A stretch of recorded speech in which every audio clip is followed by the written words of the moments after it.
Christina and I have totally different angles going on here. I don't know how I ended up getting cut off again. Camera several times.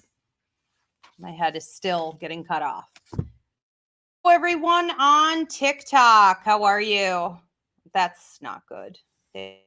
All right. So we're going to give this a second to let a few people tune in. Everybody on YouTube, hope you're doing well. We're going to give this a second for a few people to tune in. If you guys could please give me a thumb on TikTok. Let me know that you can hear me and see me all right. Same thing on YouTube. Greatly appreciate. And get started. I want to make a couple quick announcements. We do available Christina DelRey's Astrology Basics, the big understanding your sun, your moon, your rising sign. Her class, 3 hours long, training you in the basics. This will be a class that you could build off of later as to release more classes. So you guys can get this now. psychicacademy.com. That's above or below in the description, depending on where you're in. Also, Christina's Astrology, the Art of Tarot, is also up on the website, ivyleagueacademy.com. So you can take her tarot course, you can be trained professionally, and then get certified and work for the Ivy League Psychic Academy. And ours will be, okay, so that's, just try, thank you. So her tarot class is 6 weeks long, and it trains you in the basic of tradition in the cards, but also you to expand with your intuitive intelligence. So if you've been worried that learning a tool like tarot is going to keep you stuck, I would say legitimate concern. A lot of people do get stuck using a tool like tarot, and they can't get away from it and into something like mediumship because they're afraid to let it go. So her training teach you in the tradition of the cards, but also using the intuitive method so that you can, tap into things like mediumship. Very exciting. All right, looks like we've got some thumbs up here. We're doing well on YouTube. All right. Also, if you guys want to get on the early bird waitlist for my symbology book in the month of August off to write this book, and it's coming along swimmingly. It's fast, and then it's slow, painful, and then it's fantastic the next day, and just a little up and down, a little roller coaster per month for me. But I think that possibly the fall, hopefully, I'll be looking at publishing. So symbology, those who follow me know I am obsessed with symbology, ranging from physical symbology, sensations in your body mean, to dream analysis, to numbers and colors. Okay, what is it all about? Everything in the universe, an object that you're noticing, a symbol that's sent to you, something that pops in your mind's eye.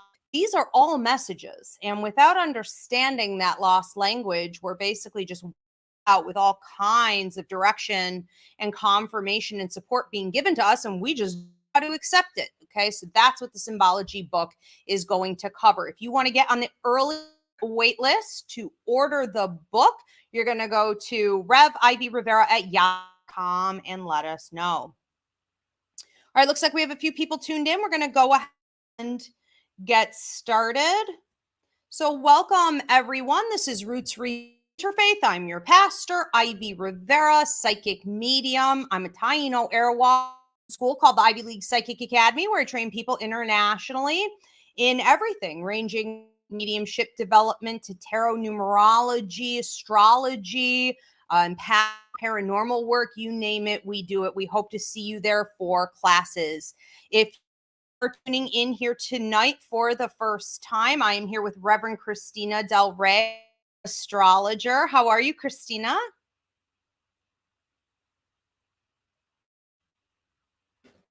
We have no audio for Christina, at least not on my end.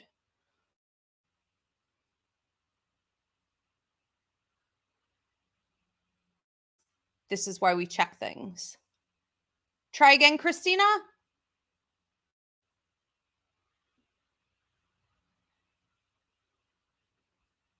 Still nothing. So we are going to let Wesley, my adorable producer, figure this out. Audio issue with Christina. Oh, sorry. It was my fault, not Wesley. You hear me now? Yes. Okay, good. All right. Anyways, I'm really looking forward to symbology because it is the language of spirit. And I know that even being somebody who's been trained in mediumship, a lot of times I still have questions. And you always know the answer.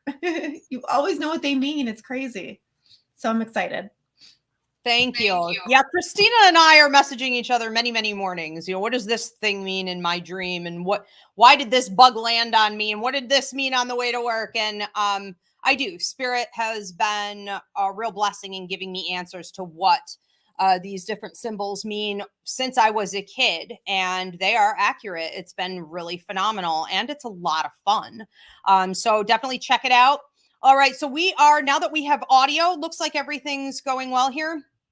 I do want to explain Roots Revival Interfaith. We focus on the three truths in the universe. That's intuitive intelligence, astrology, and numerology. We believe that if you understand the languages of these three, you'll understand your path in life. You'll understand how to receive the healing that you need, and ultimately to be stronger in going out and healing and helping others around you to do the same for themselves. And we are an interactive church. So we encourage you guys to post your questions, your comments, and you should start posting your prayer and healing requests now. Donations are appreciated. And I do want to ask everybody to take a second right now to give this video a thumbs up, subscribe, and leave a comment. If you are on TikTok at Ask Ivy and you're having any kind of technical issues, switch over to YouTube at Ask Ivy and vice versa. So today we are talking about taking alone time. Spirit showed me the other day, this was supposed to be the sermon topic for this week. And I cannot tell you how many clients, friends, acquaintances have brought this topic up since that day and have said, I'm burnt out. Something's wrong with me. I'm super irritable. I'm lashing out at people. I feel really depressed and sad. I am totally numb, whatever it is. And everybody has said, I think I just need to be alone for a little while. And I'm like, bam, there it is. There it is. We live in such a tight-knit world. I don't care if you live out in the middle of nowhere, okay? In the middle of nowhere, you are probably still connected through social media and whatnot to so much activity involving others. And it really isn't a healthy way of living, even though we've adapted to it. And many of us know nothing different.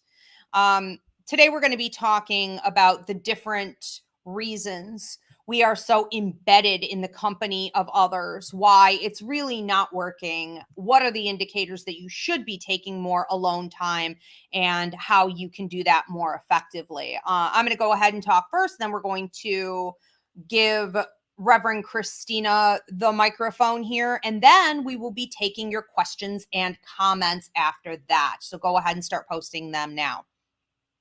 So, if you are tuning in as a woman, you understand that if you grew up, especially in America, but this is common in most countries, that from the time you're a little girl, you're trained to believe that you are here to take care of other people. You are expected to allow others to invade your physical, mental, emotional space, and to cater to other people's needs, or to not speak up and say, I don't want you touching me. I don't want to talk right now. I'm not going to help you with that. You're considered a real B if you take that position in life. And it's not only getting shamed by the person who wants something from you, it's getting shamed by everyone who looks on, men and women alike. It's an outrageous, revolutionary position as a woman to say, I'm not giving you anything because I need my space, my energy, my time to myself right now. Really, really frowned upon. We are expected not only to take on other people's wants, needs, concerns, burdens, to such an extent in life that we're programmed into believing it's part of our personality. We don't even know when we're doing it anymore, but we are also expected to take on responsibilities that are in no way, shape, or form in our lane, in alignment with anything that we should be getting involved in. And we tend to not even notice then that it's happening, but people are more than comfortable to put that burden on us. They're pretty certain that if they bring a responsibility that is outrageous to a woman, that she will just sort of naturally is inclined to take it on. So you need to watch your bosses, the company that you work for. Let's not forget we get paid less, okay, especially here in the States, that you're probably doing a ton more and getting paid a lot less for it. It's just expected of us. You're expected if you get married, that's a bum deal that 82% of women these days are not interested at all in cohabitation, long-term relationships, or marriage with a heterosexual male. So we found that we've been completely taken advantage of. It's like a slavery system in marriage where you not only work a full-time job, but you're expected to do more care for the children, for the household, for any social, engagements you guys may be involved in. You basically steer the ship the entire time. And again, it has just been expected because we have been so programmed, we don't identify when we're doing it. And so we even expect it of ourselves. Now, I want to say that for everybody, today's show is not just for women. This is about everybody. Tonight's sermon is for anyone who overextends. And there are a million reasons that may happen. But it is really important that we look back at our upbringing, at the programming that we received, the culture that we were raised in, and we figure out if this is a problem for us. So I want to say that for everyone, especially in America, which is a capitalistic dog-eat-dog society, we are so trained to believe that we have to work ourselves to death, that we don't use up our vacation time.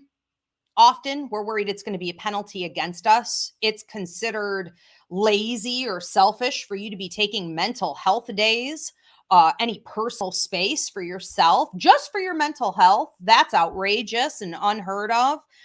We are really trained to believe that these things are unaffordable and that we are at risk of losing our position at work if we take those. Now, we're seeing the Great Resignation go on right around this time, which is super exciting to watch in the revolution, where people are taking their space, their time, their energy, their valuing of themselves back, from the man. But it's going to be a long road before we've reestablished a new kind of society and way of living.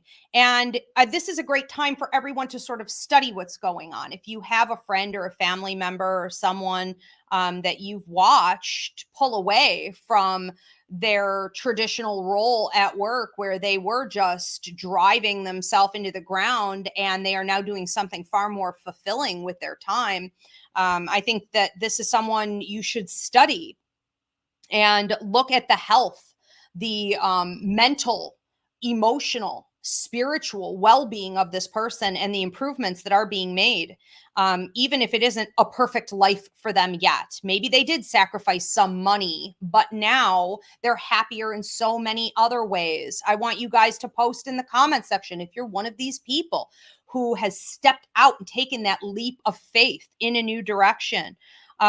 We also find that, we're not going to retire until we are just sick and polluted and too old to do anything fun, adventurous, exciting with our lives. Everyone talks about winning the lottery, or we talk about, when I retire.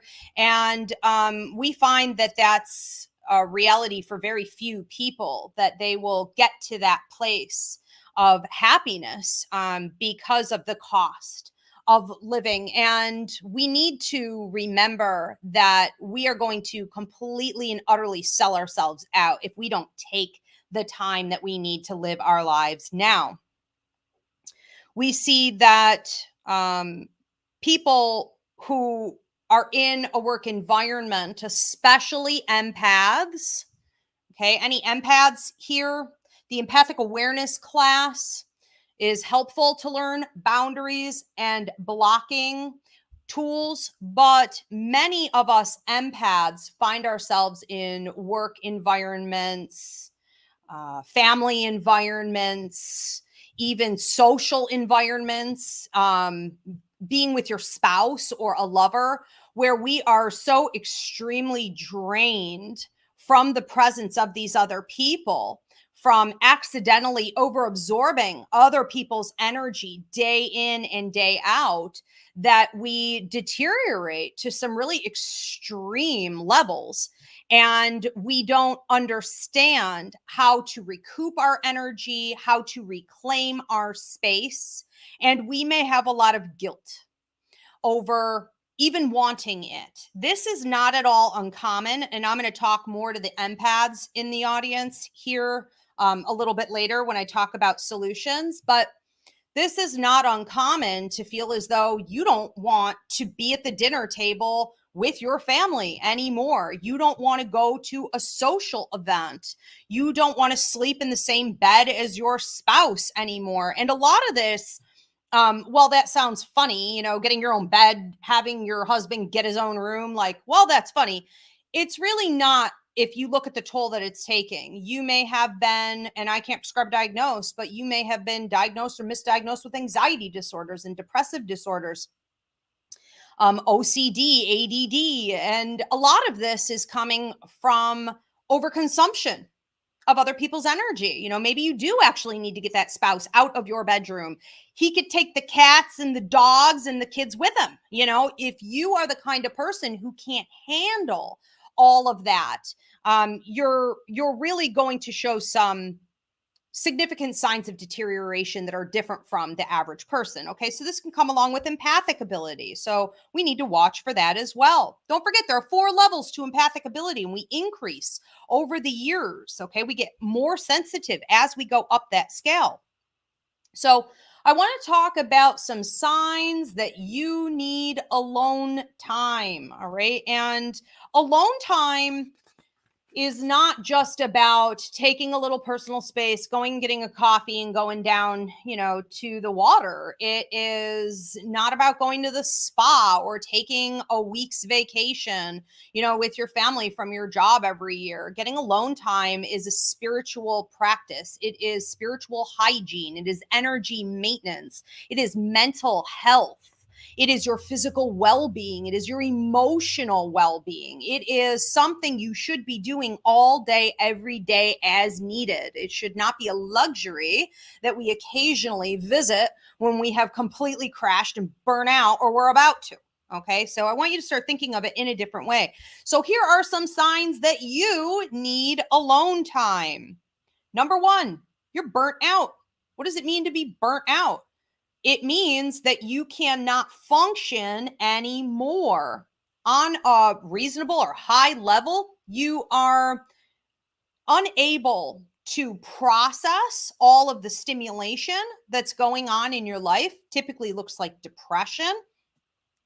Number 2, you have confusion or lack of focus. If you've ever tried to work on a project that was fairly simple, like, I don't know, paying the bills or driving to go do some errands, just having a basic conversation about work, and you find that you literally can't focus and you're really confused and overwhelmed by the task, this could be a sign that you need some alone time. Number 3, anger, aggression, irritability. This is my go-to. The minute I start biting other people's heads off, I know I'm done. I need to take some space for me. And even if I have been doing it, maybe I need more. So if you find that you are not able to react to people in a way that is thoughtful and mindful and coming from a high vibration, you are more reactionary. This could very well be an indicator. Number 4, sadness, crying, emotional breakdowns, emotional meltdowns. You don't know why you're crying. You're just sad. Everything makes you sad. Everything seems sad. And life, even watching something that should make you happy, like kids playing, it reminds you of something terrible that happened to you as a child. Or, you think of a worst case scenario, sort of Debbie Downer. You're always putting a pessimistic twist on everything. Number 5, sleep defiance. Oh my God, this is so important. If you lay down at night and you've been exhausted all day and you're like, thank God I made it to my bed. Just thank God I'm here. And then you can't sleep. Or, you decide that you want to relax at night and that, you're going to get maybe a few extra hours. You're going to have your cup of tea. You're going to unwind. And all of a sudden your mind is even more active, or you feel like you can't sit still. You have to get out of bed. Whatever the case is, sleep defiance is serious because you have not allowed yourself enough personal space. You have not allowed your mind and your soul, your spirit to play, to process life. And so it's going to try to do something fun, something out of the box, out of the ordinary. It's going to find a way to process and get what it needs when you're supposed to be sleeping. Okay. Number 6, anxiety over shopping, having to spend time with your family, having to spend time with your children, having to do anything social. And you may love your friends. You may love your children. I'm sure you do. I'm sure you love your family. But this can be absolutely excruciating to think of having to do when you have not been taking enough alone time. You may have anxiety over dating, going into work. Heaven forbid you have to do something like big shopping, like go to the mall. This may make you feel immediately like, I'm going to just lay down and take a nap and cash out right here. I'm done. Number 7, lack of humor. Okay. And just not feeling yourself. I notice this quickly right after I get irritated with people and I start snapping at people. I notice that I have lost all sense of humor. I don't even enjoy putting on a show, comedy or something that I've loved watching in the past, because humor annoys me. There is a loss of self and playfulness and your inner child, your ability to embrace joy and simplicity when you have not taken enough alone time. Number 8, no sex drive. Now, I know for a lot of us, that's never going to go. You could always maybe squeeze it into the agenda. But if you notice that you really haven't thought about it for a long time, that may be a sign too. That's fairly abnormal, to go for extended periods and have no libido. And that is because your basic needs are not getting met. Okay. And this isn't one of the basic needs.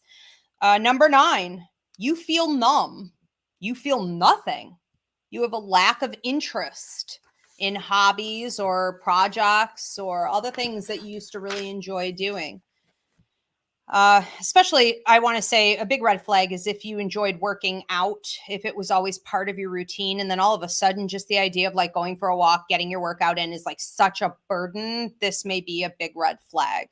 All right, what can we do about it? I'm going to go over this list, and then Christina, I'm going to turn the mic over to you. Again, welcome. If you guys are tuning in late, this is Roots Revival Interfaith. We encourage you to post your questions and your comments. We're going to be getting to them as soon as Christina's done talking.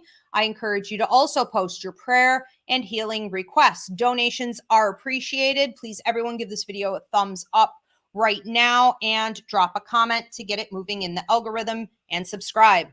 Okay, what can we do about this? Well, number one, and this is really for my empaths out there, don't be afraid to keep your energy to yourself. I understand that as an empath, you feel obligated mentally, emotionally, energetically. Everyone feels that you're obligated, to take your energy from you.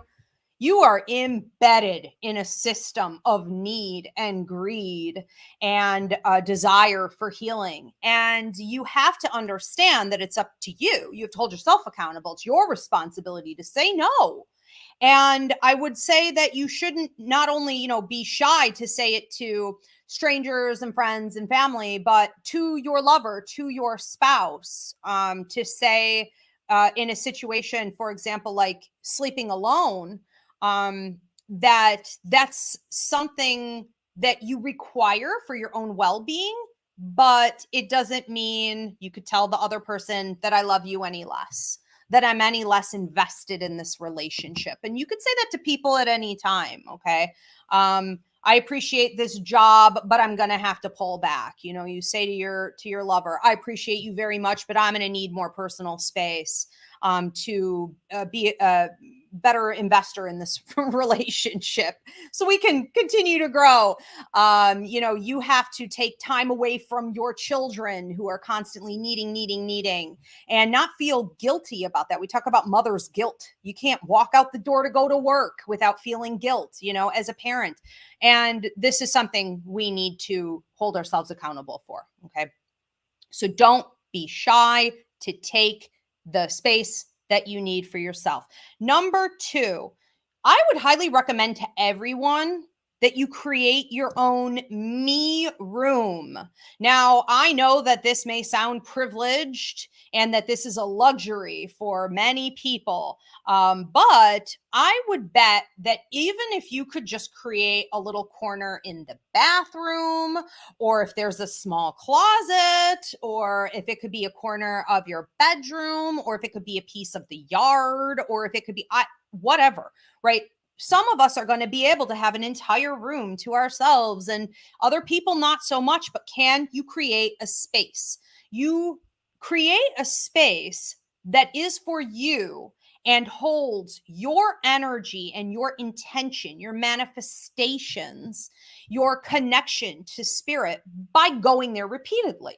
So reintroducing your energy and intentions to a space over and over and over again establishes that space as your own. Eventually, no one else will even go near it. Okay. So you want to create some room for yourself, and you want to visit it on a daily basis. Number three, meditate before you speak to anyone. I've been saying this now for 10 years. I've been dealing with the public, and I hear back from a lot of people that this really changed their life.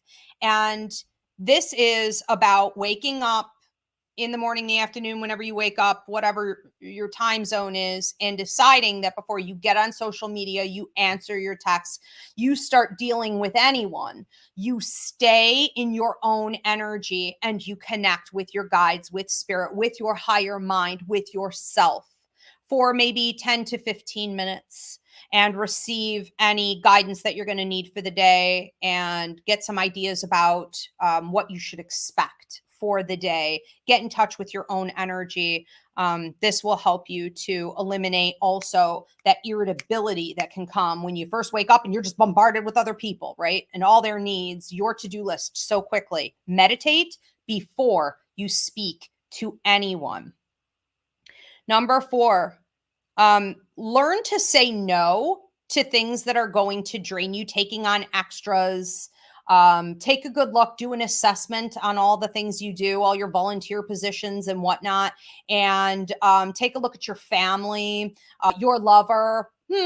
How can you delegate more? How can they take on more responsibility? How can you get yourself out of some of the workload that you do that really is not yours? Learn to say no and kill guilt. Because you're going to get kickback. It's not just going to come from you. You're going to get kickback from those kids, from that lover, from that spouse, from your boss. They're going to sweeten the deal and offer you a promotion, or, they're going to get angry about it. Oh, well, sorry, Charlie. Okay, boundaries are boundaries. You're going to start setting them. Number 5, turn off your notifications. For the love of God, why do we want to know? Every time something pops up on TikTok or someone's dropped you a message on Facebook, someone you don't even want to talk to, somebody you don't even like, you've got your text notifications, the phone calls, the emails, turn that junk off. You don't need to know. I run a business and I don't need to know. I know that we can designate times to look at all of that and to deal with all of that. If it is a stressor for you, you may not even know it because you've had them on for so long or for, so many years. I had a guy I was dating recently say to me, "Why don't you text back? Why don't you text, back in a reasonable amount of time?" And I said, "What cockman oppressor, are you trying to control me?" I was like, "Where's this coming from? Where's this?" And then I realized he's not trying to control me. That was a genuine question. He has his notifications on for everything. And I will tell you, this is not a person who can engage. He's not able to have meaningful conversations. He's scattered. He's stressed all the time. Those notifications alone are a problem. You can get to it when you can get to it. Number 6, walk and talk to your higher mind and spirit only. Walking, I think of this as motion meditation. This is a great opportunity for you to be alone with yourself and allow for the flow of your higher mind to speak directly to you in a meaningful way and allow for you to channel spirit. So take walks by yourself and just listen to the thoughts that are coming in. Clairaudience. Okay, that's how spirit communicates. You're going to think it is your own thought, but it is really spirit talking directly to you or your higher mind. Number 7, journal. Journal out your thoughts, journal out your day, process what it is that you're feeling and going through. You don't have to understand what it is that you're going to write. In the same way that talking can help, you don't have to understand what you're going to say. Sometimes just talking to yourself helps a lot. But when we get in the flow, we can sort of identify the things that are happening and how they're affecting us emotionally, mentally, physically, energetically. And that's so important because we don't take enough personal space. We aren't really processing what's going on in our life. So this will piece the bigger picture together. Number 8, stop once a day to think and feel for a bit. This is sort of on the same note. I understand that there's a ton of push to meditate and get into deeper states and connect with the higher ups and this and that and the other. I think it's important and totally enjoyable to just sit in a dark room, to just allow your thoughts to go wherever they want to go. It does not have to be a deep state of meditation. There doesn't have to be a bigger purpose for it than to just sit alone and allow yourself to think and feel. Number 9, turn off the TV and go to nature instead. Turn off the media, the social media, and go to nature instead. I think if you were to take, 10 to 20 minutes of your day to turn that off and to go barefoot in your yard, or hug a tree, or just sit outside and listen to the crickets, or go down to the water. I think this would revolutionize your well-being. And number 10, pray for help if you're struggling with this. Ask your guides and your ancestors, your higher mind, God, how, your angels, they're here to heal you. Ask them to show you ways that you can get more freedom and personal space in your schedule, especially if it is packed so tight you literally think you cannot possibly find a way to get out on a regular basis. Ask them to show you how.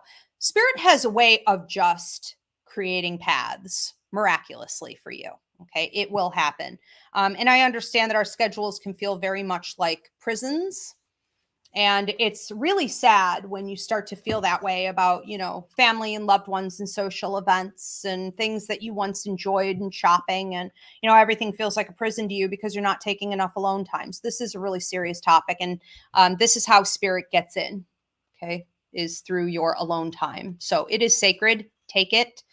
We are going to switch over here to Reverend Christina, our astrologer. Again, if you guys are just tuning in, please post your questions and comments now, as well as your prayer and healing requests. Christina.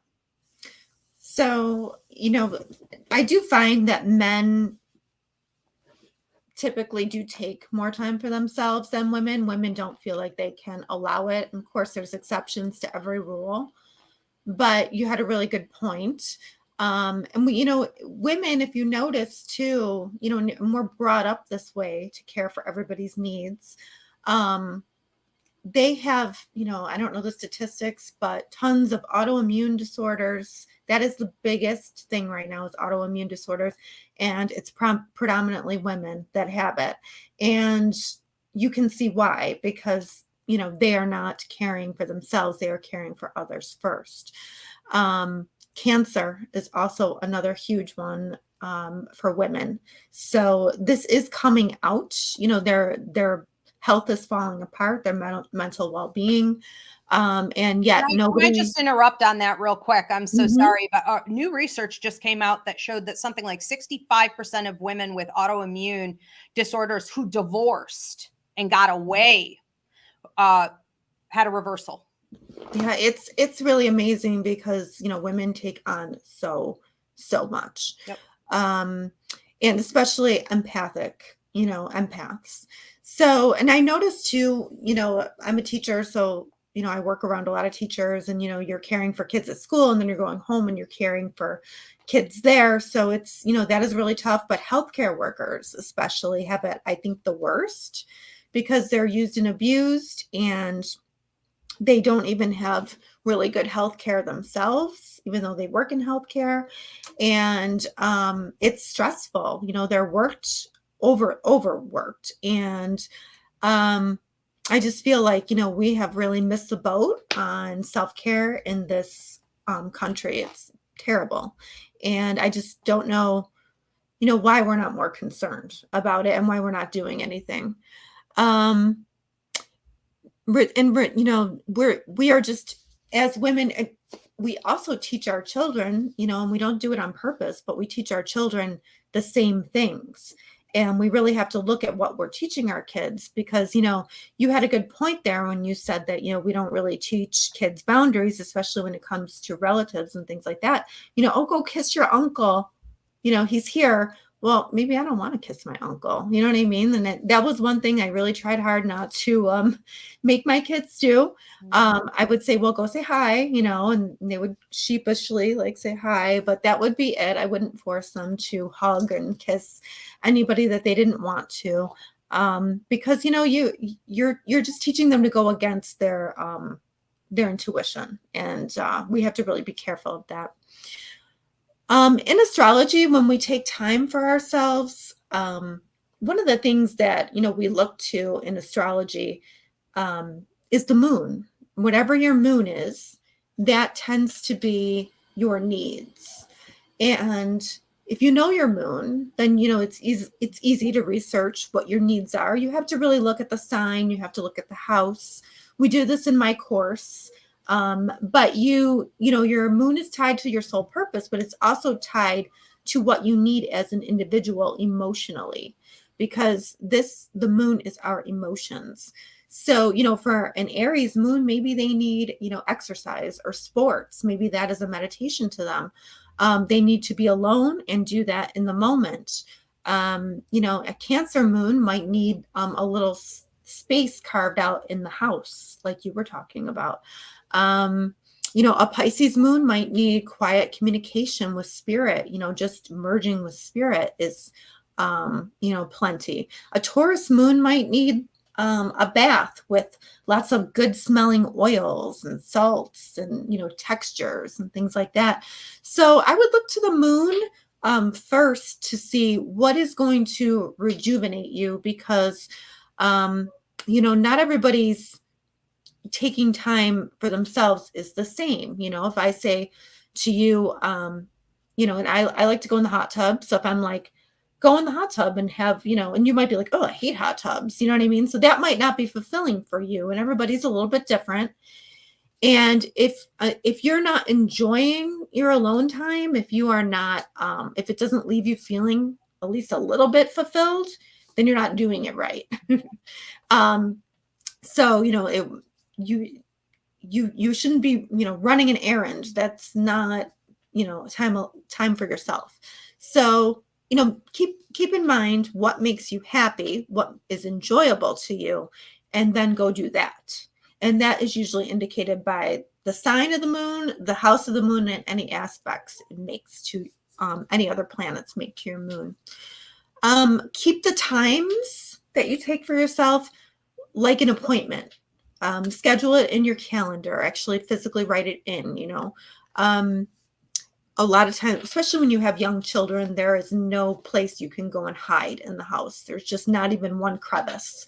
They will find you. Mm-hmm. So, you may need to be in your car. That I am famous for having my car as my office and going into the car and spending, 20 minutes either meditating or taking a class or just sitting there and reading something. But the car, nobody's, if you can even go parking in a parking lot. I've done that before, but nobody's going to find you in your car.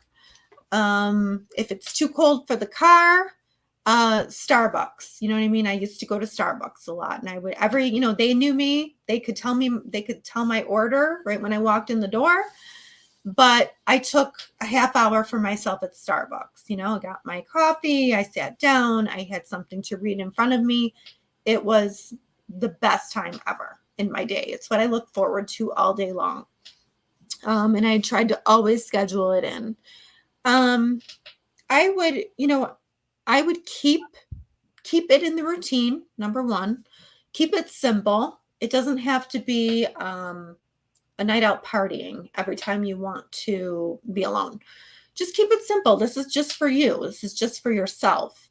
Make sure that you are, connecting with spirit, connecting with your guides, and doing something that you enjoy.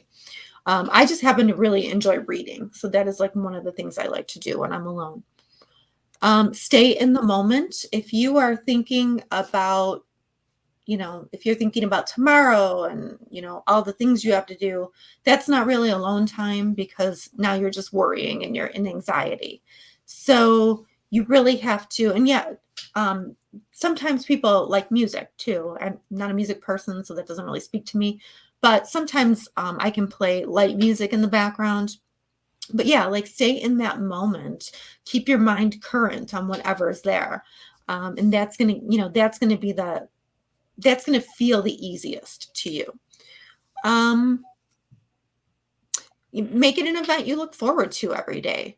I would make sure, if you need, everybody needs laughter in their life. Make sure you have some laughter in your life. Connect with spirit on a daily basis. Be sensual, whether that be with your partner, but or you just have things that are really nice near you that are, that smell good, or that you like looking at. I keep crystals around. Even when I go on the deck, one of my getaway places to have me time is the deck. And I put crystals out there, and I have wind chimes, and I set it up to look very spiritual and how I enjoy it.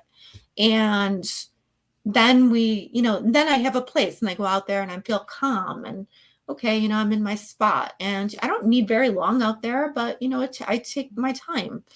Ask yourself what will bring you peace, because if you don't have peace, you're wasting your time. So if your home is not a peaceful place, then you need another spot.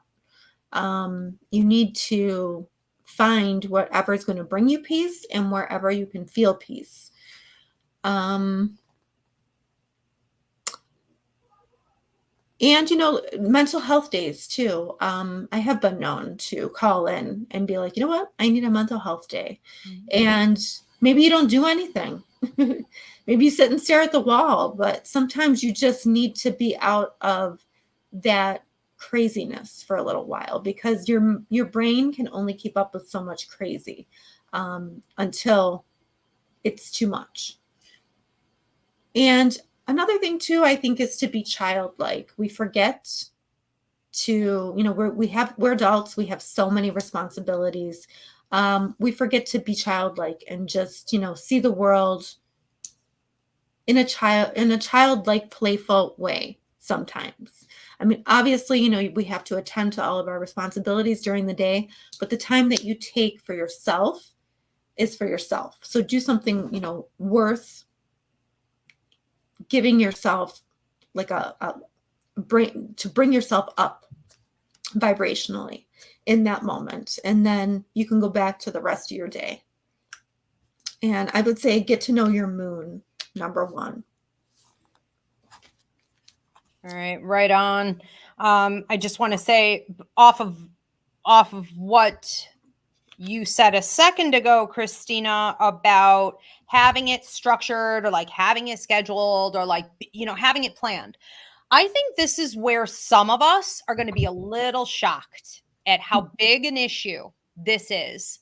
The way that sometimes you are supposed to be focusing on yourself, taking some self-care, showing some self-love, and you refuse to do it because you start and then you get distracted with something else. So you start running errands, or you start getting back on your social media, or like, oh, I meant to do it. Well, I was going to do it. Well, I try, but I'm not good at it. Why are you not good at it? Dig deeper.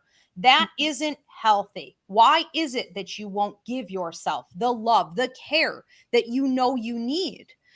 Be more disciplined in following through, sticking with the plan. And I think that if you really can't, and it's incredibly, incredibly uncomfortable for you, it may be time to speak to a therapist, or do some shadow work, or, look into why it is that you're sort of a destructive force against yourself. Because again, this is probably programming, could be from a past life, which then trickles into this life. But I guarantee if you look at your history, maybe you came from a family that just worked themselves right to the grave, and it's been so ingrained in you that that's selfish or lazy, and it affects your self-esteem negatively to do some self-care.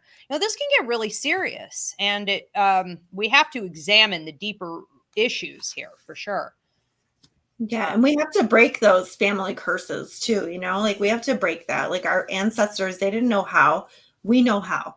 We have to put it into action. We have to break that, especially for the generation coming up, because you want your kids to do the same thing. That's right. Yeah. So, you're teaching this generation. Right. And look at colonization, and look at how those that were enslaved did not have an option to take a rest. That was deadly. This is serious. This gets passed down. These are the real generational curses, generation to generation, people who don't know how to love and take care of themselves. We are going to have to take it back, take our power back. And I just wanted to say, on the note of numerology, we talk a lot about big opportunities when we see the number 1 following us around, and 1111, make a wish, but it's also a number of solitude. It could be an indicator, not that you're coming into some big winning, but more that you need to be alone. We see with the number 5 for example, that you have major change going on in many different areas of your life. Who's been seeing patterns of number 5 or 4? Okay, that's big change in one significant area. These are numbers that may indicate you need more alone time and personal space to balance better. When we see that we're in a great period of time to connect with others, network, maybe a soulmate has just come in. This is a time for romance. We're going to see a lot of number 2s following us around, but that's not the most common thing to see. It's not all the time. So keep in mind the numbers that are following you as well. All right. I will say also, just from psychic, mediumistic, empathic experience, that your intuition has a way of letting you know and kicking your butt when you have really crossed that line or you're about to, and you need to pull back and get alone. And that can come with a burning up at the back of your neck, your upper shoulders, tightening back there. It can also come from ear ringing, especially in the right ear, like an incessant tinnitus, and a lot of nightmares, sleep disturbances, stress dreaming, battling things out, or repeat dreaming. You just do the same thing over and over and over and over again, and you're getting nowhere. These are all indicators. All right. So we do want to get on to our questions and comments. Wesley, our producer, I'm going to have you pop those up. I lost my glasses, so I will do the best that I can in reading them. I do want to encourage you guys too, if you haven't already done so, leave your prayer and healing requests. Donations are appreciated. Rochelle says, this is so me lately. Yes. I think it's a lot of us for sure. Then we have Jessica Castro says, these suggestions are so great. I love listening to music while driving with the windows down and singing loud. Do we also have some comments and questions from TikTok coming in? So Jessica says that she feels it when she's driving and being able to sing. And that's such a great release. I think that's another great example of motion meditation. Yeah, I think I walk all the time and meditate. And also sometimes my drive to work is my meditation. Sometimes I just shut the radio off and just kind of, connect with spirit and just kind of enjoy my time alone before I see everybody. Mm-hmm. Absolutely. Yeah, I don't know what I would do without my walks. Mm-hmm. Okay, do we have another one? It's funny too, because sometimes I'll take a walk like earlier in the day. Mm-hmm. And then by late at night, like after I'm done with work and dealing with clients, like everything, I'm like, I'm going to need another one. Another one. Yep. 2 a day. It's usually what I do. Yep. All right. Looks like, have we popped everything up? Wesley has another one here from Tyshawn from TikTok. Oh, good. Here we go. We're going to do some engagement here with TikTok on the YouTube screen. Perfect. So Tyshawn from TikTok, definitely seeing those numbers. Okay. So that's really interesting. And I think we misread, so much about numerology. We misread so much about symbology. And we can intuitively, feel a lot of energy, assume that it's positive, but not have that discernment and that wisdom in the detail to understand that it could be more of a warning. It could be more of a call to balance or a call to pull away and be observant, but not engage. So yeah, those numbers are really common to see. Yolanda Fisher says this was right on time. Spirit always is. Spirit knows, right? How to take personal time, how to take alone time is right on time. Yeah, it definitely was. I saw that immediately. Okay, and do we have any other questions or comments, especially from TikTok? I do want to encourage you guys, again, if you haven't already done so, post your prayer and healing requests. Christina and I will be praying over them over the course of the week. And for those of you tuning in later, okay, you can also post. I also want to encourage you guys, if you want to, okay, thank you. Yep, Okay. So I also want to encourage you guys, if you want to hear old sermons, you can go here on YouTube at Ask Ivy, up in the Roots Revival playlist, or anywhere that you can download a podcast. You can listen to us there. We are going to wrap up for today. Are we back next week? Is that accurate? We'll be posting. Sure. Okay, next Roots Revival, Wes has it. Next Roots Revival service is Sunday, September 4th. Okay, at this is going to be back. I hate to admit it, but back to our fall schedule, right? So 8:30 p.m. Eastern, we will see you guys back here on Sunday, September 4th on YouTube and TikTok at Ask Ivy. Christina, Wesley, Spirit, everyone tuning in, thank you so much. We look forward to seeing you then, and we will be praying over your prayer and healing requests. Have a good week. Thank you. Bye. Thank you.